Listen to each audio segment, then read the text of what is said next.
주일 설교 본문 말씀은 이사야 40장 1절에서 5절입니다. 너희의 하나님이 이르시되 너희는 위로하라. 내 백성을 위로하라. 너희는 예루살렘의 마음에 닿도록 말하며 그것에게 외치라. 그 노역의 때가 끝났고 그 죄악이 사함을 받았느니라. 그의 모든 죄로 말미암아 여호와의 손에서 벌을 배나 받았느니라 할지니라 하시니라. 외치는 자의 소리여 이르되 너희는 광야에서 여호와의 길을 예비하라. 사막에서 우리 하나님의 대로를 평탄하게 하라. 골짜기마다 도두어지며 산마다 언덕마다 낮아지며 고르지 아니한 곳이 평탄하게 되며 험한 곳이 평지가 될 것이요 여호와의 영광이 나타나고 모든 육체가 그것을 함께 보리라. 이는 여호와의 입이 말씀하셨느니라. 이사야서는 우리 죄인을 멸망시키지 않으시고 메시아를 통해 구원하시는 하나님의 사랑과 자비를 풍성하게 드러냅니다. 따라서 이사야서를 바르게 알게 되면 감사와 사랑이 저절로 흘러 넘치게 됩니다. 그리고 그러한 감사와 사랑 가운데 주께 순종하면 그 순종에 대한 풍성한 열매와 영광을 약속하여 주십니다. 그러니 주 하나님과 그분의 그리스도는 영원토록 찬양과 경배를 받으시기에 합당하신 분들입니다. 또한 이사야서는 주의 백성을 연단하고 거룩하게 하시기 위해 이방인들 및 이방 나라들을 어떻게 사용하시는지를 알려줍니다. 우리는 이사야서를 통해 그들의 영원한 종국에 대해서도 알게 됩니다. 그러므로 우리는 그들에게 복음을 전하며 그리스도의 나라에 들어오라고 권해야 합니다. 이는 노아가 사람들에게 방주로 들어오라고 외치던 것과 같습니다. 우리는 그들에게 예수 그리스도의 방주 곧 그리스도의 나라에 들어오라고 권해야 합니다. 그 나라에 들어오는 방법은 십자가의 예수님을 주와 구세주로 믿고 영접하는 것입니다. 이사야는 총 66장으로 되어 있는데 이사야 1장부터 39장은 1권이고 그리고 40장부터 66장까지는 후편 2권이라고 할 수 있습니다. 오늘 본문은 제2권의 머릿말에 해당합니다. 또한 오늘 본문은 이사야 40장에서 66장까지의 27장의 내용을 어떻게 바르게 해석할 수 있는지 그 틀을 제공하고 있습니다. 무엇보다 제2권은 하나님의 백성에게 위로를 주기 위해 쓰였습니다. 어떤 위로입니까? 그들은 죄에 실패해서 언약에 따라서 바벨론에 그리고 아수르 제국의 철저한 포로와 멸망의 상태로서 실패했지만 이제 아버지인 주께서 자녀인 이스라엘 대신 죄 문제를 해결해 주시겠다는 것이, 그러므로 이제 이스라엘은 아버지께서 친히 오셔서 그들의 불순종과 죄와 죄로 인한 결과를 감당하실 것이므로 절대로 실패하지 않을 것입니다. 따라서 이스라엘 백성은 이제 아버지 하나님으로 인해 안도의 쉼을 내쉬며 위로를 받을 수 있었습니다. 그럼에도 불구하고 이스라엘 백성에게는 새로운 위로 가운데 할 일이 있었습니다. 그 일이 무엇인지 오늘 본문은 정확하게 알려줍니다. 한편 이사야 35장 1절 이하를 보면 그 예언은 하나님이 직접 이 땅에 오실 때, 그래서 구원을 이루실 때 어떤 일이 궁극적으로 어떤 일이 그리고 발생할지에 대한 어떠한 그 시작과 끝까지의 그 내용을 알려주고 있습니다. 광야와 메마른 땅이 기뻐하며 사막이 백합화같이 피어 즐거하며 무성하게 피어 기쁜 노래로 즐거하며 레바논의 영광과 갈멜과 사론의 아름다움을 얻을 것이라. 그것들이 여호와의 영광 곧 우리 하나님의 아름다움을 보리로다. 보라, 하나님이 오사 너희를 구원하시리라. 그때 맹인의 눈이 밝을 것이며 못 듣는 사람의 귀가 열릴 것이며 그때 저는 자는 사슴같이 뛸 것이며 말 못하는 자의 혀는 노래하리니 이는 광야에서 물이 솟겠고 사막에서 시내가 흐를 것임이라. 뜨거운 사막이 변하여 못이 될 것이며 메마른 땅이 변하여 원천이 될 것이며 승냥이에 눕던 곳에 풀과 갈대와 부들이 날 것이며 거기에 대로가 있어 그 길을 거룩한 길이라 일컫는 바 되리니 깨끗하지 못한 자는 지나가지 못하겠고 오직 구속함을 입은 자들을 위하여 있게 될 것이라. 우매한 행위는 그 길로 다니지 못할 것이며 거기에는 사자가 없고 사나운 짐승이 그리로 올라가지 아니하므로 그것을 만나지 못하겠고 오직 구속함을 받은 자만 그리로 행할 것이며 여호와의 속량함을 받은 자들이 돌아오되 노래하며 시온에 이르러 그들의 머리 위에 영영한 희락을 띠고 기쁨과 즐거움을 얻으리니 슬픔과 탄식이 사라지리로다. 어떻게 이렇게 아름다운 예언이 있을 수 있습니까?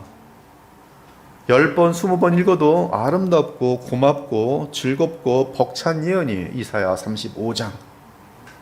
이 메시아의 오심과 맞물린 이 예언은 지금 이 시대 및 그 예언이 완전히 완성되는 주의 재림의 때까지를 아우르고 있기 때문에 우리는 지금 영적으로 성령 안에서 이 예언의 성취를 영적으로 누릴 수 있습니다. 그러니 얼마나 기쁘고 얼마나 감사합니까? 이러한 궁극적인 목표를 위해 이사야서의 위로의 제2권을 여는 본문은 이러합니다. 너희의 하나님이 이르시되 너희는 위로하라. 내 백성을 위로하라. 너희는 예루살렘의 마음에 닿도록 말하며 그것에게 외치라. 그 노역의 때가 끝났고 그 죄악이 사함받았도다. 그의 모든 죄로 말미암아 여호와의 손에서 벌을 배나 받았느니라 할지니라 하시니라. 외치는 자의 소리여 이르되 너희는 광야에서 여호와의 길을 예비하라. 사막에서 우리 하나님의 대로를 평탄하게 하라. 골짜기마다 도두어지며 산마다 언덕마다 낮아지며 고르지 아니한 곳이 평탄하게 되며 험한 곳이 평지가 될 것이요 여호와의 영광이 나타나고 모든 육체가 그것을 함께 보리라. 이는 여호와의 입이 말씀하셨느니라. 보라, 주 여호와께서 장차 강한 자로 임하실 것이요 친히 그의 팔로 다스릴 것이라. 보라, 상급이 그에게 있고 보응이 그의 앞에 있으며 그는 목자같이 양떼를 먹이시며 어린 양을 그 팔로 모아 품에 안으시며 젖먹이는 암컷들을 온전히 인도하시리로다. 이것이 지금 이사야 제2권을 여는 서론의 내용이, 이 제2권의 무대는 예언이면서도 바벨론 포로에 대한 것인데 이제 그 포로 시대가 종결될 것을 알려주는 말씀으로 시작하고 있습니다. 이제 그들은 바벨론 포로에서 해방될 것인데 실제로 그들이 바벨론 포로에서 해방되는 그 근거는 그들의 모든 죄가 용서받기 때문이라는 사실이 이제 충분히 회초리로 맞았어요. 그것은 돌아오게 하는 사랑의 매지만 그들의 죄 사함의 문제가 해결될 것을 분명히 하면서 그들을 지금 위로하라, 또 안정하라, 기쁨을 주고 있는 것이 그 죄악이 사함을 받았느니라. 이사야 40장 2절이 그 죄악이 사함을 받았느니라. 즉 하나님의 위로의 메시지의 핵심은 죄값이 지불되었다는 것인데 어떻게 그것이 가능합니까? 그것은 여호와 하나님께서 친히 메시아가 되어 자기 백성의 죄값을 치르시겠다는 것이, 그것이 이사야 후편이 가장 확실하게 조명하는 내용으로서 그 핵심장은 이사야 53장이지요. 사실 이스라엘 백성이 바벨론 포로가 된 것은 하나님의 궁극적인 심판이 아닙니다. 그들의 죄에 대한 궁극적인 심판은 지옥밖에 없습니다. 이러보건대 바벨론 포로 사건은 심판이 아니라 자기 백성을 향한 징계예요. 그들이 마땅히 받아야 할 이 지옥 심판은 우리 주 예수 그리스도께서 십자가상에서 받으셨습니다. 그러므로 이스라엘 백성은 죄 사함을 받고 하나님과의 관계가 회복될 수 있었어요. 그리고 그들을 징계하기 위해 사용하셨던 바벨론이라는 회초리를 제거해 주셨습니다. 그것이 광복이지요. 한편 이사야 후편 즉 40장에서 66장은 세 개의 큰 단원이 있습니다. 40장에서 48장에는 이사야는 여호와 하나님과 우상을 대조시킵니다. 그 차이는 간단합니다. 우상은 인간이 만들어서 자기를 위하여 우상을 하나님 자리에 두는 것입니다. 지금 우리는 이들이 하나님과 언약을 맺은 주의 백성이라는 사실을 잊어서는 안 됩니다. 그런데 그들은 어떤 때는 하나님을 섬기는 듯하고 다른 때는 우상을 섬기는 듯합니다. 그러니 우리 하나님께서 이스라엘 백성 때문에 얼마나 마음이 아프셨겠어요. 감히 주 하나님을 우상과 같은 자리에 두고 그 사이에서 우왕좌왕하고 있으니 이스라엘 백성을 향한 우리 주 하나님의 비통함과 안타까움은 얼마나 컸겠습니까? 사랑하는 여러분, 우리 주 하나님은 우상이 아니라 오히려 사람 및 온 세상을 창조하신 창조주십니다. 그분은 사람들과 함께 하기를 원하셨습니다. 그러나 죄가 들어온 이후로는 하나님은 지극히 거룩하신지라 죄인과 함께 할 수 없게 되었어요. 이에 하나님은 중보자 그리스도를 통해 그들을 거듭나게 하심으로 중보자 예수 안에서 그들과 함께 하십니다. 이렇게 이사야서는 여호와 하나님과 우상을 비교한 후에 49장부터 57장까지는 여호와의 종을 소개합니다. 여러분들이 1년에 한 번이라도 정말 창세기부터 계시록까지 일독을 하신다면 이 이사야를 지나갈 때는 여호와의 종이라는 단어를 너무나 많이 접하게 될 것이에요. 여호와의 종. 그 종은 처음에는 희미하게 보이다가 점점 분명하게 보이면서 고난받는 여호와의 종으로, 그 다음에는 승리하는 여호와의 종으로 나타납니다. 고난받는 이유는 이미 언급한 것처럼 자기 백성의 죄가 영원히 사함받도록 하기 위함이, 그가 찔림은 우리의 허물 때문이요 그가 상함은 우리의 죄악 때문이라. 그가 징계를 받음으로 우리는 평화를 누리고 그가 채찍에 맞음으로 우리는 나음을 받았도다. 우리는 다 양 같아서 그릇 행하여 각기 제 길로 갔거늘 여호와께서는 우리 모두의 죄악을 그에게 담당시키셨도다. 누구? 여호와의 종에게, 바로 그리스도에. 그가 곤욕을 당하여 괴로울 때에도 그의 입을 열지 아니하였으며 마치 도수장으로 끌려가는 어린 양과 털 깎는 자 앞에서 잠잠한 양같이 그의 입을 열지 아니하였도다. 그는 곤욕과 신문을 당하고 끌려갔으나 그 세대 중에 누가 생각하기를 그가 살아있는 자들의 땅에서 끊어짐은 마땅히 형벌받을 내 백성의 허물 때문이라 하였으리요. 내 백성의 죄악 때문이라 하였으리요. 여호와께서 그에게 상함을 받게 하시기를 원하사 질고를 당하게 하셨은즉 그가 자기 영혼에 수고한 것을 보고 만족하게 여길 것이라. 나의 의로운 종이 자기 지식으로 많은 사람을 의롭게 하며 또 그들의 죄악을 친히 담당하리로다. 완전한 복음이 이사야 53장에 너무나 완벽한 그런 묘사로 되어 있어요. 그러므로 예수 그리스도의 인생과 십자가의 죽으심과 부활은 이 모든 것이 완벽하게 일치되고 있습니다. 그 후 이사야서 58장부터 66장까지는 신실한 참된 주의 백성과 위선자들인 거짓 백성을 대조시킵니다. 그러면서 평강을 강조합니다. 평강은 하나님의 평강이며 그 평강은 평강의 왕이신 그리스도 안에서 주시는 하늘의 평강입니다. 그 평강이 실제로 주의 백성에게 허락되었습니다. 즉 천국의 안식이 허락되었습니다. 아니 이제 신자의 몸은 땅에 있어도 그 영혼은 하나님의 나라에 들어가 있게 되었습니다. 하지만 그 평강은 주의 백성이 거짓과 싸워 이겨서 놓치지 않아야 합니다. 사실 그 평강은 우리가 잘 알듯이 위대한 평강의 왕이신 메시아께서 마귀와 직접 영적으로 싸워 승리하심으로 자기 백성에게 부으신 평강이에요. 이에 그 평강은 우리 주 예수 그리스도의 십자가로 인한 죄사함과 또한 승리의 부활로부터 성령 안에서 주의 백성에게 임하게 되는 하늘의 평강, 예수께서 얻어내신 평강, 하나님의 평강인 것이, 이처럼 이스라엘 백성은 하나님과의 언약을 깨트리고 하나님을 버리고 우상을 섬길지라도 하나님은 결코 그들을 버리지 않으십니다. 왜 그러합니까? 아브라함과 이삭과 야곱과 맺으신 언약 때문인데, 그 언약의 실제는 십자가에서 하나님 자신이 자기 백성의 죄를 위해 속량하시는 것이기 때문에 그래요. 그러므로 하나님은 택한 자녀를 버리지 않으시고 영원한 하늘나라로 인도하십니다. 이것은 100% 보장되어 있는 일이에요. 그러므로 하나님은 택한 자녀를 버리지 않으시고 영원한 하나님의 나라로 인도하세요.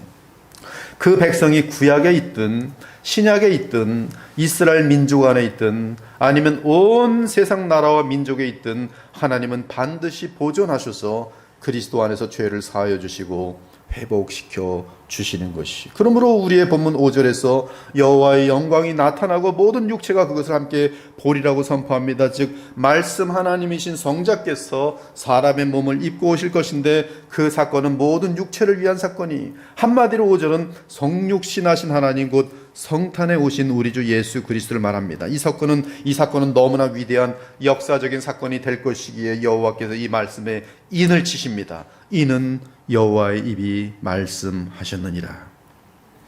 사도 요한은 지금 이 5절 말씀을 받아서 그 말씀의 성취를 선포했습니다. 말씀이 육신이 되어 우리 가운데 거하심에 우리가 그의 영광을 보니 아버지의 독생자의 영광이요 은혜와 진리가 충만하더라. 그런데 오늘 본문을 보면 이 어마어마한 하나님의 구속 경륜 가운데 특이한 한 사람을 등장시킵니다. 그것이 바로 3절이 외치는 자의 소리여 이르되 너희는 광야에서 여호와의 길을 예비하라 사막에서 우리 하나님의 대로를 평탄하게 하라. 외치는 자가 누굽니까? 그리고 그가 외치는 소리의 내용은 무엇입니까? 그리고 그가 할 일이 무엇입니까? 신약으로 가면 마태, 마가, 누가, 요한 이 사복음서 모두가 이사야가 말한 이 40장 이 3절의 내용을 가지고서 다 인용합니다. 한 사람, 이 마태, 마가, 누가, 요한 중에 한 사람도, 사도 중에 한 사람도 이것을 놓치잖아요. 그러면서 증언하기를 바로 이사야 40장의 이 3절의 그 외치는 자는 바로 세례 요한이라고 알려주고 있어요. 세례 요한은 하나님이 사람으로 역사 가운데 들어오시는 예수 그리스도의 전령관이요 메시아의 오심을 예고하는 자였어요. 따라서 우리는 이사야와 사복음서를 통해 주님의 오심을 준비하는 실제 한 인물을 볼 수 있습니다. 그리고 우리는 세례 요한을 통해 하나님이 메시아로 이 땅에 오심을 어떻게 맞이해야 하는지를 제대로 배울 수 있는 것이 오늘 너무나 기도가 은혜로웠어요. 정말 이 성탄의 주인이 누구신지 우리의 주 예수 그리스도시. 그런데 그분을 어떻게 맞이해야 되는가? 그 주님을 맞이하는데 최고의 성경에서 최고의 샘플이 오늘 40장 3절이며 그리고 그것은 사복음서에 그대로 받아서 우리에게 알려주고 있다는 거예요. 세례 요한이. 일단 사복음서가 소개하는 세례 요한을 확인해 보겠습니다. 마태복음 우리의 본문 3절이 세례 요한의 등장으로 성취되었음을 확인해 줍니다. 그때 세례 요한이 이르러 유대 광야에서 전파하여 말하되 회개하라 천국이 가까이 왔느니라 하였으니 그는 선지자 이사야를 통하여 말씀하신 자라. 일러스되 광야에 외치는 자의 소리가 있어 이르되 너희는 주의 길을 준비하라 그가 오실 길을 곧게 하라 하였느니라. 또한 마가복음 역시 마찬가지입니다. 선지자 이사야의 글에 보라 내가 내 사자를 네 앞에 보내노니 그가 네 길을 준비하리라. 광야에 외치는 자의 소리가 있어 이르되 너희는 주의 길을 준비하라 그의 오실 길을 곧게 하라. 기록된 것과 같이 세례 요한이 광야에 이르러 죄사함을 받게 하는 회개의 세례를 전파하더라. 의사 누가 역시 역사학자로서 역사적으로 세례 요한에 대해 기록합니다. 안나스와 가야바가 대제사장으로 있을 때 하나님의 말씀이 빈들에서 사가라의 아들 세례 요한에게 임한지라. 요한이 요단강 두근 각처에 가서 제사함을 받게 하는 죄사함을 받게 하는 회개의 세례를 전파하니 선지자 이사야의 책에 쓴 바 광야에서 외치는 자의 소리가 있어 이르되 너희는 주의 길을 준비하라 그의 오실 길을 곧게 하라. 모든 골짜기가 메워지고 모든 산과 작은 산이 낮아지고 굽은 것이 곧아지고 험한 길이 평탄해질 것이요 모든 육체가 하나님의 구원하심을 보리라 함과 같으니라. 심지어 영적으로 무한히 심오한 사도 요한의 글에도 세례 요한에 대해 말하고 있습니다. 유대인들이 예루살렘에서 제사장들과 레위인들을 세례 요한에게 보내어 네가 누구냐 물을 때에 세례 요한의 증언이 이러하니라. 세례 요한이 드러내어 말하고 숨기지 아니하니 드러내어 하는 말이 나는 그리스도가 아니라 한데. 또 묻되 그러면 누구냐 네가 엘리야냐 이르되 나는 아니라. 또 묻되 네가 그 선지자냐 대답하되 아니라. 또 말하되 누구냐 우리를 보낸 이들에게 대답하게 하라. 너는 네게 대하여 무엇이라 하느냐 이르되 나는 선지자 이사야의 말과 같이 주의 길을 곧게 하라고 광야에서 외치는 자의 소리로다. 100%죠. 이사야 40장 3절은 곧 세례 요한이 여호와의 길을 예비하는 그 한 사람 세례 요한이. 아무튼 본문 3절에서 우리는 세례 요한에 대한 이사야 예언을 보게 되는데 우리는 신약에서의 실제 세례 요한까지 참조하면서 3절의 내용을 더욱 분명하게 알 수 있는 것이 즉 하나님의 역사 속에서의 구속을 위한 활동과 함께 참된 주의 백성이 행할 역할이 있다는 사실이, 그 역할이 바로 세례 요한에 의해 대표되는 역할입니다. 그러므로 우리는 본문 및 사복음서에서 세례 요한의 자세를 통해서 주 예수 그리스도의 길을 예비하는 법을 배울 수 있다 이 말씀이에요. 성탄을 맞이하면서 그 세례 요한의 자세를 통해 우리 역시 하나님이 원하시는 방식대로 그리스도를 맞이하고 영접할 수 있다는 말씀이, 오늘 본문과 사복음서에 나타난 세례 요한을 통해 우리가 사람으로 오시는 말씀 하나님을 맞이하는 가장 귀한 자세를 미리 요약해 드리면 6가지인데요. 물론 더 많을 수가 있겠습니다만 제가 마련한 것은 세례 요한이 예수 그리스도를, 즉 여호와 예수 그리스도를 어떻게 맞이했는가, 어떻게 그 준비했는가, 그분 오심을 예비했는가, 6가지인데요. 첫째, 우상을 따랐던 삶을 회개하고 버려야 하는 것이고, 둘째, 위선적인 믿음을 버리고 그리스도를 철저하게 믿고 의지하는 것이고, 셋째, 그리스도를 높이고 나를 드러내지 않도록 해야 하는 것이고, 넷째, 내 뜻을 추구하지 않고 그리스도의 뜻을 추구해야 하는 것이고, 다섯째, 겸손함으로 주를 바라보는 것이고, 여섯째, 기도로 예비하는 것이, 이 6가지가 여러분들에게 이 말씀에 따라 준비되어서 이 성탄을 맞이할 때 그것이 진정으로 예수 그리스도를 맞이하는 성탄이 된다 이 말씀이. 그러나 이 6가지 요소와 무관하게 그냥 아무리 많은 준비를 할지라도 그것은 하나님께서 성경을 통해서 알려주신 주님을 맞이하는 그런 자세가 아니라는 것이. 그 6가지 다시 말씀드립니다. 우상을 따랐던 삶을 회개하고 버려야 돼요. 오늘 예수님을 맞이하시면서 우상을 버리시고 주님을 믿으셔야 돼요. 그리스도를 높이고 나를 드러내지 않아야 돼요. 내 뜻을 추구하지 않고 그리스도의 뜻을 추구해야 돼요. 겸손함으로 주를 바라보고 기도로 예배해야 돼요. 자, 이 6가지에 대해서 여러분하고 말씀을 나누겠어요. 첫째, 회개를 외쳤어요.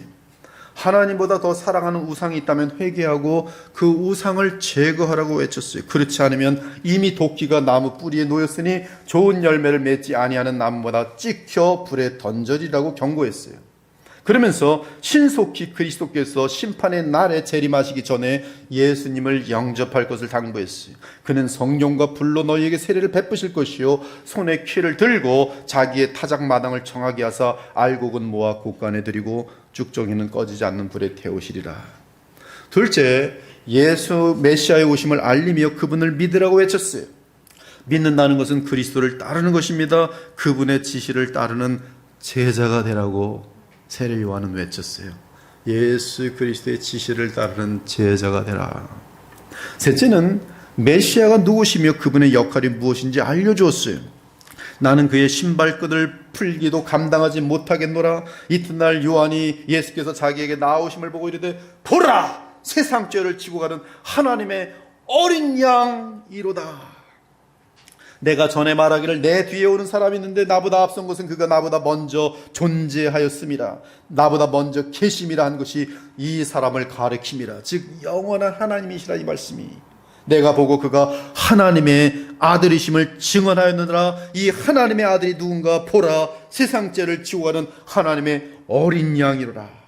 분명하게 세례 요한은 예수님이 누구신지, 그는 하나님이시요 하나님의 아들이시요 그러나 세상 죄를 지고 가실 그리스도 메시아라, 하나님의 어린 양이라 보라.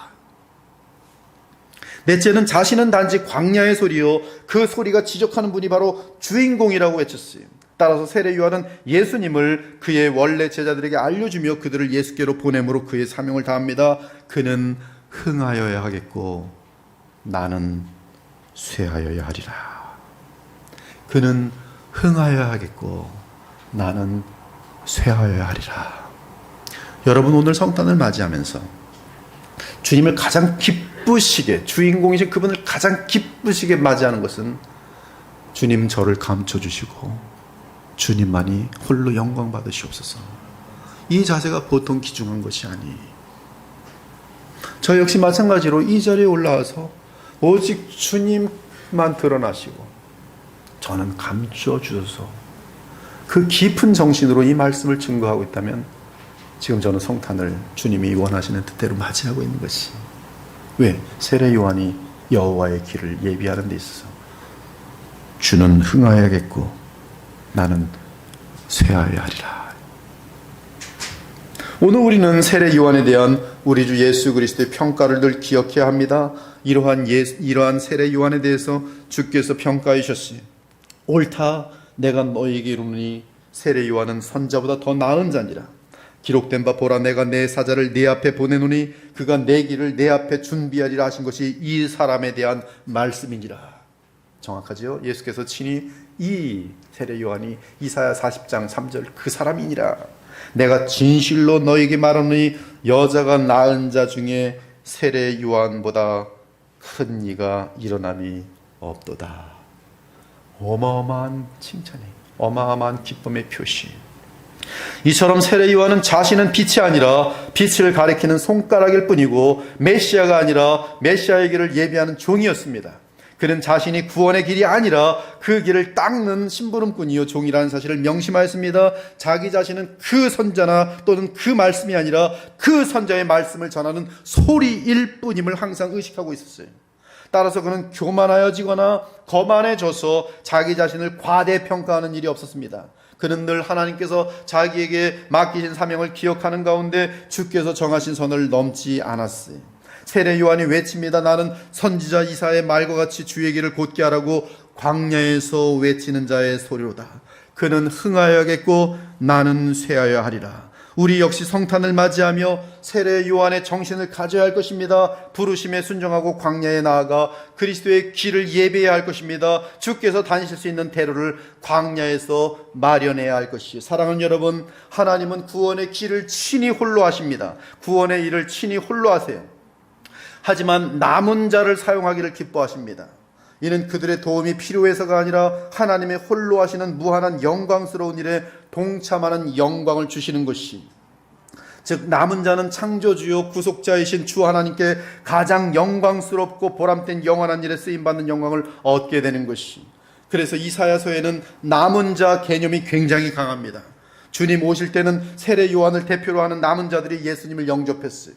그들은 주님이 십자가에 달리실 때도 그 곁에 있었습니다. 물론 부활 승천하신 이후에는 주와 영원히 함께할 소망을 품고 주께서 보내신 성령과 함께하며 이 땅에 남은 자로 살되 구약과는 달리 메시아의 영을 함께 나누며 그분의 영광과 권능과 모든 복락 가운데 그리스도의 길을 계속 예비할 수 있게 된 것이. 그래서 우리가 주의 길을 예비하면 성령께서 그 길을 통해 계속 하나님의 나라를 확장하며 수많은 영혼들을 구원하시고 또한 그 예비하는 남은 자를 그리스도의 장성한 분량까지 영적으로 성장하도록 하시는 것이. 하지만 우리의 준비 역시 그리스도와 연결된 축복 가운데 있더라도 여전히 광야에서 주의 길을 예비하는 것이. 그러므로 힘들고 지친 요소들이 얼마든지 있을 수 있습니다. 그러나 준비된 그 길로 하나님은 그리스도 안에서 임하셔서 주의 전능하신 능력으로 그분의 위대한 경륜을 계속 이루어 가실 것이. 지금 그 위대한 경륜에 저와 여러분과 우리 그리스도의 보혈교회가 우뚝 서 있어요. 지금 있는 이 모양대로 변색되지 않고 주는 흥하여 하겠고 나는 쇠야 하리라는 그 동일한 마음으로 달려간다면, 그래서 예수님을 맞이하면서 영접하면서 계속 앞으로 진행해 나가면 지금 이 교회는 하나님의 경륜을 이루는 데 있어서 우뚝 서 있는 지금 대단히 소중한 자리에 있는 것이. 마침내 예수님이 오시자 그분을 기다렸던 남은 자들은 주의 제자들로 모이게 되었습니다. 무엇보다 세례 요한의 제자였던 자들이 그리스도의 제자가 되었어요. 그들은 늘 이 부패한 세상에서 구별되어 그리스도를 중심으로 모였고 그분의 가르침을 배웠으며 하나님께서 임재하기를 기뻐하시는 공동체를 이루어 갔습니다. 메시아는 그들 중 소수의 무리를 세워 12사도로 세웠습니다. 그리고 그들을 새 언약 시대의 기둥으로 삼았어요. 지금도 주님이 사용하시는 사람들의 패턴은 동일합니다. 그것은 세례 요한의 패턴이 부르심을 받습니다. 하나님의 오심을 위한 대로를 광야에서 준비합니다. 그리고 그들의 충성스러운 준비를 보시고 하나님께서 찾아오셔서 모든 어둠과 죄악과 더러움을 물리치시고 거룩과 진리와 빛과 사랑으로 세상을 충만하게 하십니다. 그것이 바로 이 땅의 교회의 사명이며 교회를 통한 하나님 나라의 확장 방법이에요. 하나님의 능력이 그리스도 안에서 역사하사 죽은 자들 가운데서 다시 살리시고 하늘에서 자기의 오른편에 앉히사 모든 통치와 권세와 능력과 주권과 이 세상뿐 아니라 오는 세상에 일컫는 모든 이름 위에 뛰어나게 하시고 또 만물을 그의 발 아래 복종하게 하시고 그를 만물 위에 교회의 머리로 삼으셨느니라. 교회는 그의 몸이니 만물 안에서 만물을 충만하게 하시는 이의 충만함이니라. 어두운 세대의 이러한 남은 자들로 구성된 교회는 그 어둠의 광야 속에서 늘 길을 닦아왔습니다. 하나님을 위해 대로를 준비하였어요. 그리스도께서 성령으로 오셔서 역사하시기를 기대하며 대로를 준비했습니다. 이에 어둠이 깊어갈수록 남은 자들은 하늘의 별처럼 빛나기 시작했어요. 그리고 때가 차면 어느새 어둠은 순식간에 사라지고 어둠 속에서 간간히 빛나던 별들은 대낮처럼 밝은 세상을 이끌어내는 도구가 됩니다. 예수님 당시 이 세상이 얼마나 죄로 어두웠는지 아십니까? 어마어마하게 어두웠어요. 이 원형 경기장 같은 것들은 여러분 로마 시대를 배경으로 해서 보는 것이지만 그것은 인간이 할 수 있는 그런 게임이 아닙니다. 어마어마하게 죄로 가득했어요. 모든 성적인 죄도 로마 시대 예수님 당시는 지극하게 타락해 있었어요. 뭐 수간이고 동성애고 없는 게 없습니다. 로마서 1장을 보면 정확하게 시작하잖아요. 바울이 얼마나 동성애 죄가 많았으면 정확히 얘기합니다. 동물만도 못한 자리까지 스스로 내려가느니라. 인류 역사 가운데 가장 어두운 때였어요. 종교 개혁 당시도 마찬가지입니다. 교회의 부패는 더 이상 내려갈 곳이 없었어요. 여러분들이 돈을 내는 만큼 땡그랑 할 때 여러분 연옥에 있는 사람들이 한 층씩 올라갑니다. 교회는 어마어마하게 이 구원이라는 명목을 가지고 불을 축적했어요. 모든 사람들은 이 분위기 속에서 지옥의 저주 가운데 구원의 길은 알지 못하고 그 저주에서 벗어나고자 인간의 노력과 선행을 통해서 그냥 교황에게 꼼짝 못하며 사제들에게 이용당하면서 교회의 부패는 더 이상 내려갈 곳이 없었어요. 영국 청교도 시대도 마찬가지였습니다. 너무나 어두워서 빛이 박해를 받던 시대였어요. 대한민국에 복음이 들어올 당시도 이 땅은 너무 어두웠고 조선은 곧 일제 식민지가 되었습니다. 어둠 가운데 많은 사람들이 무식과 가난과 병마와 전쟁 가운데 있었어요. 여러분 그리 오랜 과거가 아닙니다.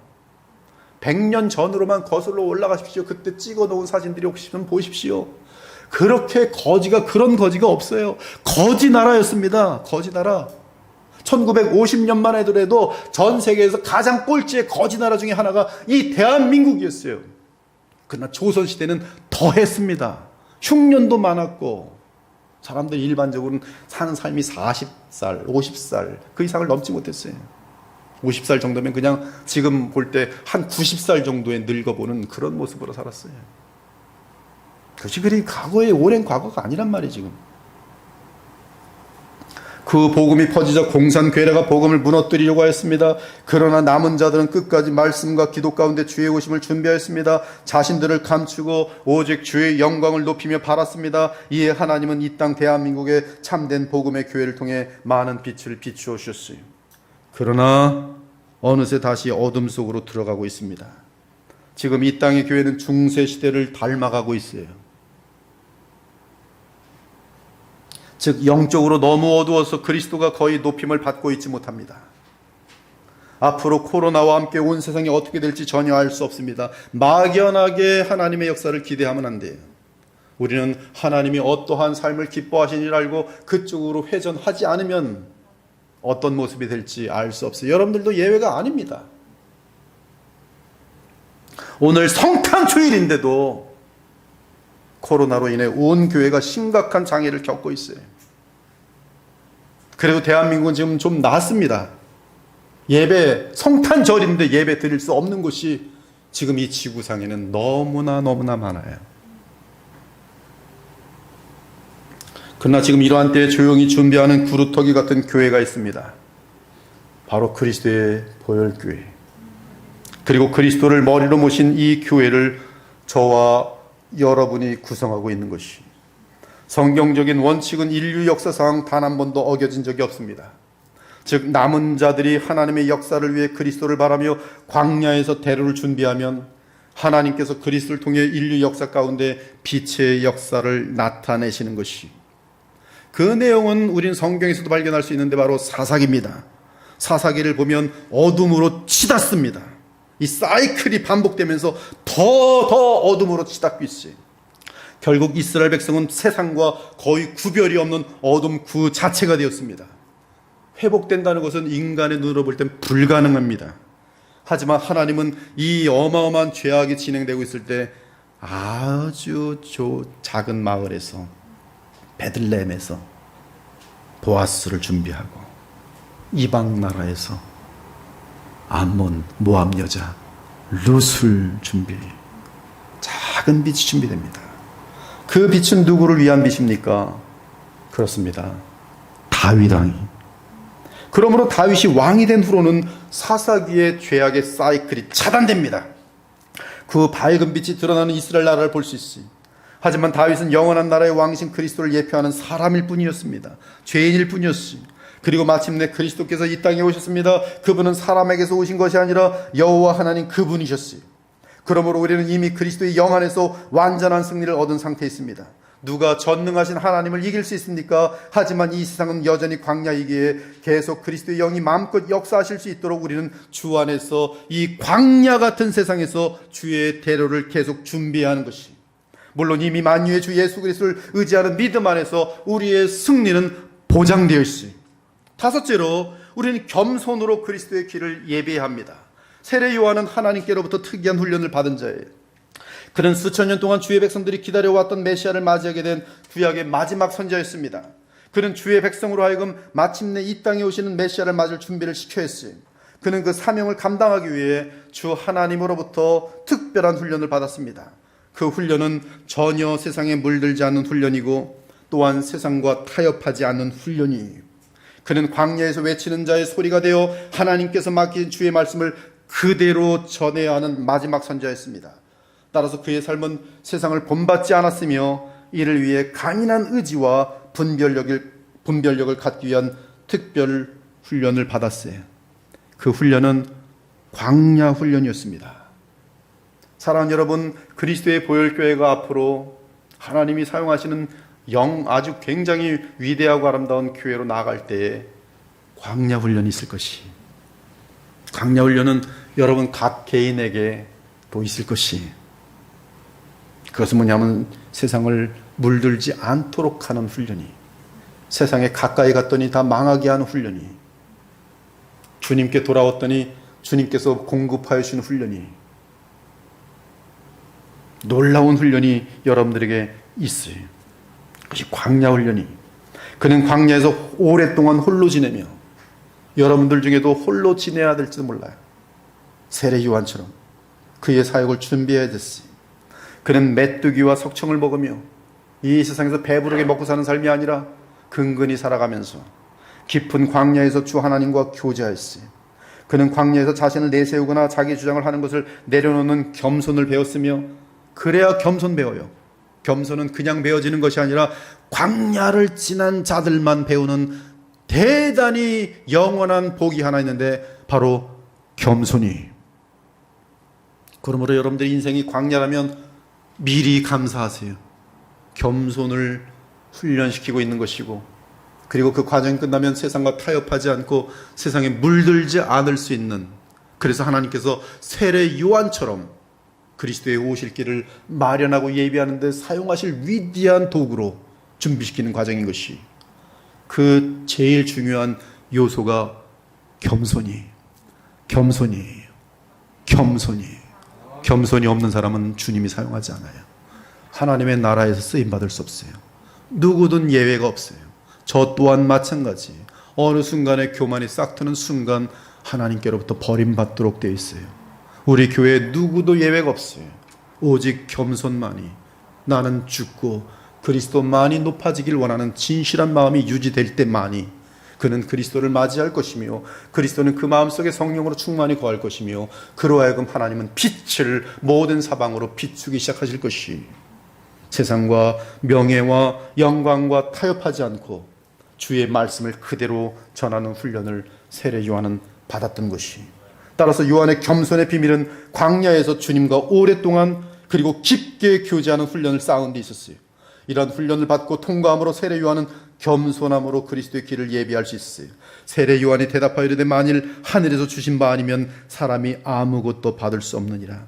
이 고백은 내가 받은 은사, 위치, 재물, 사명, 존재 등 모든 것이 하나님께로 받았다는 사실을 단 한 번도 잊지 않고 오직 그분의 나라와 그분의 뜻에 따라서만 사용하겠다는 마음 자세인 것이, 이러한 것이 여러분이 성탄을 맞이하면서 오늘 취해야 되는 마음 자세인 것이.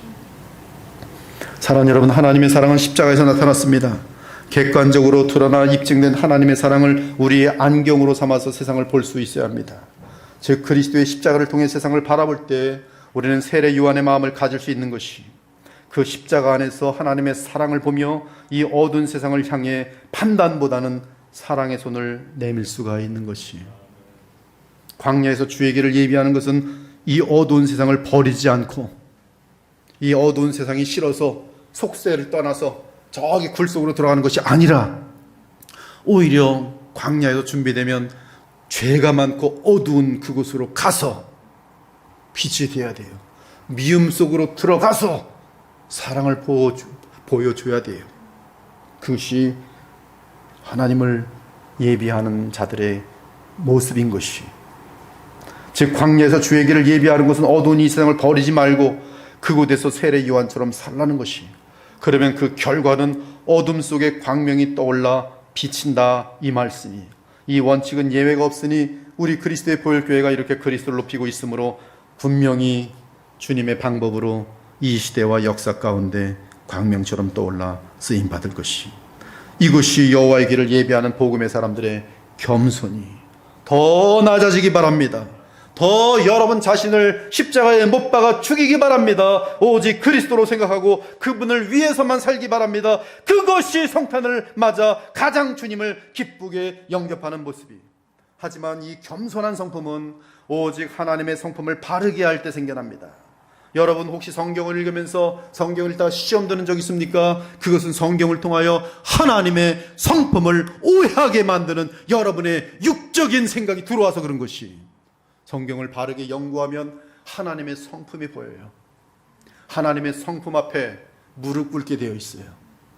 여러분 정말 예수 그리스도의 성품을 알면 알수록 그의 외모는 가난하고 아무것도 없는 것 같지만, 권력도 없는 것 같지만 그의 성품은 완전하기 때문에 그 성품을 보게 될 때 쫙 엎드려 무릎 꿇게 되어 있어요. 하나님의 성품을 바로 할 때 우리가 겸손한 성품을 갖게 될 수 있습니다. 하나님과의 성품은, 하나님의 성품은 우리가 결코 실망할 그런 성품이 아닙니다. 그러므로 마음껏 하나님과 그리스도를 성경을 통해 알아가기 바랍니다. 그러므로 하나님을 바로 아는 것이 어둠 속에서 빛을 비추는 비결이, 그런데 하나님을 바로 아는 길은 십자가에 죽으시고 부활하신 예수 그리스도를 알 때에 하나님을 바로 알 수 있어요. 그 외에는 인간의 사색 및 공상에 의한 거짓 하나님일 뿐입니다. 그래서 하나님의 이름을 가진 또 다른 이 종교적인 우상을 섬길 뿐이에요. 그러므로 오직 성경으로 오직 그리스도를 알아가셔야 돼요. 여섯째는 기도로 그리스도의 길을 예비해야 돼요. 기도는 우리의 마음을 주 예수 그리스도께 집중하고 그분만을 드러낼 수 있도록 우리의 마음을 세례 요한의 마음이 되도록 하는 최고의 은혜 수단입니다. 여러분 기도하면서 뭐 합니까 도대체? 24시간 기도한다고 해서 비나이다 비노하다 취직이나 시켜주시오 이러고 기도 있으면 그거는 성경과 전혀 무관한 것이에요. 필요하니까 기도하셔야죠. 하나님 기뻐하십니다. 그러나 기도의 가장 핵심 이 부분들이 빠진 이러한 류의 기도는 세상에서 세상 잘 되고자 하는 그런 거 갖고 뭐가 다르겠어요. 여러분이 항상 기도해야 되는 것은 내 안에 있는 죄와의 싸움에 대한 기도예요. 내가 죽고 그리스도가 살도록 하는 그 기도가 쉬지 않고 있어야 돼요. 사람을 만나서 대화할 때도 주님이 영광 받으시고 나는 가려지게 하시고 이 영혼을 주님께로 인도할 수만 있다면 그리 하시옵소서. 모든 일 속에 계속 그리스도만 높이는 그 깨어있는 것, 기도한 마음,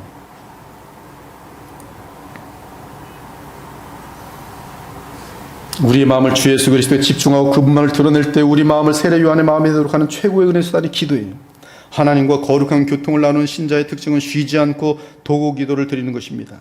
저도 쉬지 않고 그리스도의 보혈교회가 이 시대의 많은 교회의 본이 되고 주의 영광을 크게 드높이는 교회가 될 것을 늘 기도하고 있어요. 정말 간절히 기도하고 있습니다. 호흡이 끝나는 그날까지 기도하고 싶어요. 이 그리스도의 보혈과 이 어두운 시대 가운데 하나님이 기뻐하시는 교회가 되어서 많은 교회에게 본이 되게 하옵소서. 어떻게 하면 그러한 교회가 될 수 있습니까? 라고 이곳에 와서 배우는 사람들이 나타날 수 있도록 본이 되게 하여 주옵소서. 이 기도는 반드시 주의 때에 이루어질 것이니 그러므로 여러분도 세례 요한처럼 광야 가운데 그리스도의 대로를 준비하기 위해 기도를 멈추지 않길 바랍니다. 기도에 동참하기 바랍니다. 늘 기도하기 바랍니다. 늘 기도 내용은 나는 주고 그리스도가 존귀함을 받게 해달라고 기도하기 바랍니다. 그러한 삶과 성품의 놀라운 변화가 반드시 있게 될 것입니다. 그리고 그리스도의 충만한 임재로 이 땅이 고쳐지기를 기도하기 바랍니다. 그리스도의 말씀이 흥왕하기를 기도하기 바랍니다. 늘 하나님의 나라와 의를 구하기 바랍니다. 우리는 하나님의 나라를 위하여 이 땅에 살아갈 뿐입니다. 그리스도와 하나님의 영광을 위해 살아갈 뿐입니다. 하나님이 하시려는 위대한 일에 쓰임받기 위해 살아갈 뿐입니다. 그러한 삶은 어둠과 광야의 죄악을 볼 때 빛을 발할 기회로 삼을 수가 있어요. 그러나 내 힘으로 어둠을 빛으로 변화시킬 수 없기에 늘 나는 죽고 그리스도를 드러내며 주의 빛이 어둠을 제거할 것을 바라게 되는 그것이 바로 기도예요. 이러한 참신자 즉 남은 자를 통해 하나님은 전능하신 능력으로 주의 나라의 영광을 이 땅에 드러내실 것입니다. 겸손히 기도합시다. 예수님이 이 땅에 오셨을 때 그분의 오심을 놓치지 않고 맞이했던 자들은 소수지만 깨어있는 자들이었어요. 즉 시므온, 안나들의 목자들이었어요. 이러한 모습이 바로 예수 그리스도와 그분의 오심을 준비하는 행위입니다. 그러나 준비하지 못한 자들은 세상에 묻혀 사는 자들이에요. 또한 성경을 알지만 지적으로만 아는 자들입니다. 그들은 바로 바리새인들과 서기관들이었어요. 혹은 자기 영광을 구하는 헤롯 왕이었어요.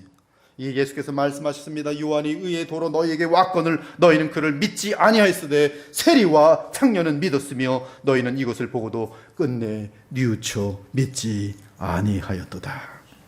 세례 요한은 구약의 마지막 선지자입니다.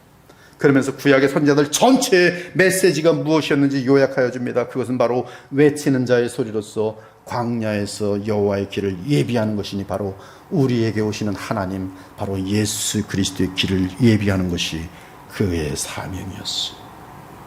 그것이 구약 성경 전체의 역할이에요. 세례 요한은 엘리야의 심정을 가지고, 구약의 선지자의 대표가 되는 엘리야의 심정을 가지고 마지막 선지자로 와서 구약 전체가 무엇을 하는 것인가? 여호와의 오심을 예비하는, 그를 바라보게 하는, 즉 예수 그리스도를 바라보게 하는, 하나님의 아들이 사람의 몸을 입고 이 땅에 오시는 예수 그리스도를 바라보게 하는 그 일을 하는 것이 구약 전체예요.